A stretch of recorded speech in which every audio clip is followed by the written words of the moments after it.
Hi, this is Morley and this is the M-Wire. Well, as expected, the talks in Geneva didn't exactly go so well for the West and Vladimir Putin, really, because they're absolutely no closer to agreeing on much of anything other than to keep talking for the foreseeable future, but not too long into the foreseeable future. What I'm going to present to you, folks, is what Russia was saying at these meetings versus what was happening on Russian soil while this was all occurring. I'm sure you will find a very interesting and stark contrast between the two. The West is not prepared to accept any demands by Russia that it does not expand eastward or anywhere else for that matter, as they have clearly decided that they have unilateral autonomy as to what NATO can and cannot do. Obviously, NATO is not of the same opinion. Now, there's going to be another meeting tomorrow, folks. I don't think this meeting is going to bear any fruit because I'm about to go over with you an article, a brief article that surmises what happened yesterday. And as I said, I'm going to show you what was happening on Russian soil while this was occurring. Let's get right into it. Moscow said Tuesday that ties between Russia and NATO had reached a moment of truth ahead of high-stakes talks over Ukraine and security demands from the Kremlin. Deputy Foreign Minister Alexander Grushko was speaking following Monday's U.S.-Russia negotiations in Geneva that launched a week of diplomacy between Russia and the West amid fears of a Russian invasion in its pro-Western neighbor Ukraine. Moscow has demanded wide-ranging concessions from Washington and its NATO allies, which have threatened severe sanctions for any attack. A meeting of the NATO-Russia Council will take place in Brussels on Wednesday. It is no exaggeration that the moment of truth is coming in our relations with the alliance, Grushko was quoted as saying by Russian news agencies. Moscow has demanded wide-ranging security guarantees from Washington and its NATO allies and insists it has been promised NATO would not expand eastward.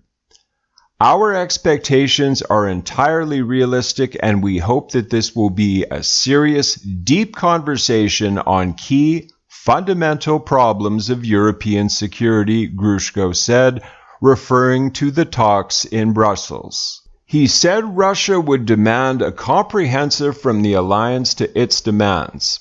We wish to push for a concrete, substantive, article-by-article reaction to the Russian draft agreement on guarantees, he added.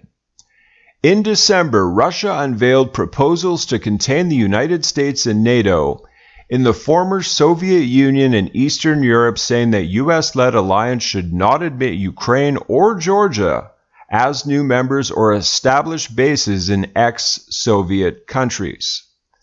After more than 7 hours of negotiations in Geneva on Monday, the Russian and U.S. officials both offered to keep talking, though there was no breakthrough. So they've agreed on little more than to keep talking, folks, but as you can see, both sides are completely obstinate towards one another when it comes to NATO expansion. Neither is budging 1 inch when it comes to NATO expansion eastward or, quite frankly, as far as Russia is concerned, practically anywhere. But particularly Ukraine and Georgia. This is a classic case of the irresistible force versus the immovable object, and neither is willing to budge. I don't think these talks in Brussels are going to yield much fruit, but now I'm going to show you what is exactly happening behind the scenes, and this article is out of the New York Times. Granted, it's a fairly leftist publication, but obviously there has to be some veracity to it, as this was occurring simultaneously, folks, while the talks in Geneva were going on. Now, I'm not going to read the article in its entirety as it's quite lengthy, but I'm going to put it in the description box if you are so inclined to do so.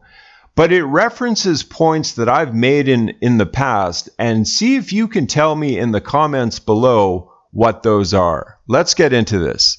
Russia positioning helicopters in possible sign of Ukraine plans. The step, which could be an indication that Russia is planning for an attack, continues, comes as the number of Russian troops at the border has remained steady in recent weeks, despite U.S. expectations of a surge.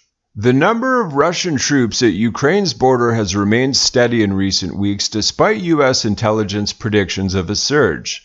But American officials say that President Vladimir Putin has been taking steps to move military helicopters into place, a possible sign that planning for an attack continues.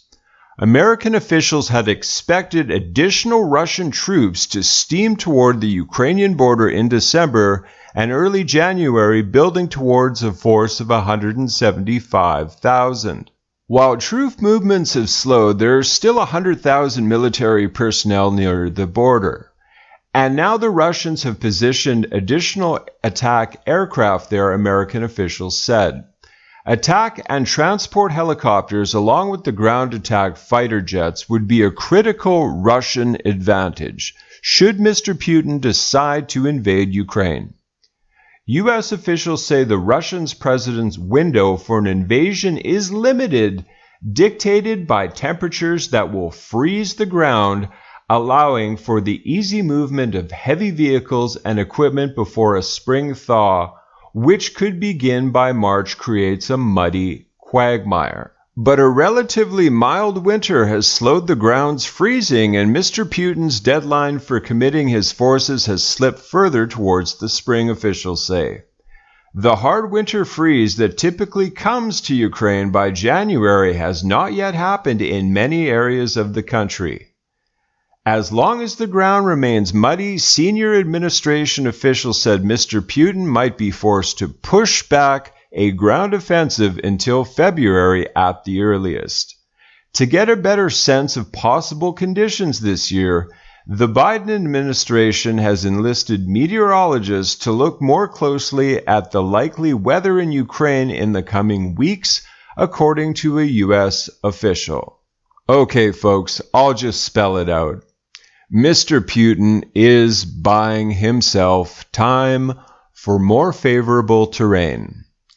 If you look at this picture, even with the puddles there, essentially, if that froze over, that would be more favorable ground for military vehicles, as depicted in the picture, to roll over it, as opposed to that quagmire that you see.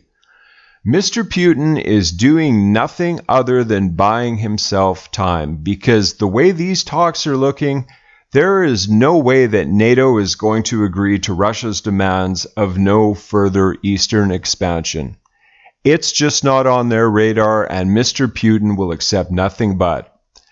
So we watch and we wait. I certainly will keep you abreast of this situation, but as per this meeting, Mr. Putin is moving helicopters into position. Take that for what you will. But thank you so much for coming along with me to this update. Please remember to like, to comment, to share, and of course to subscribe. Thank you so much, and God bless.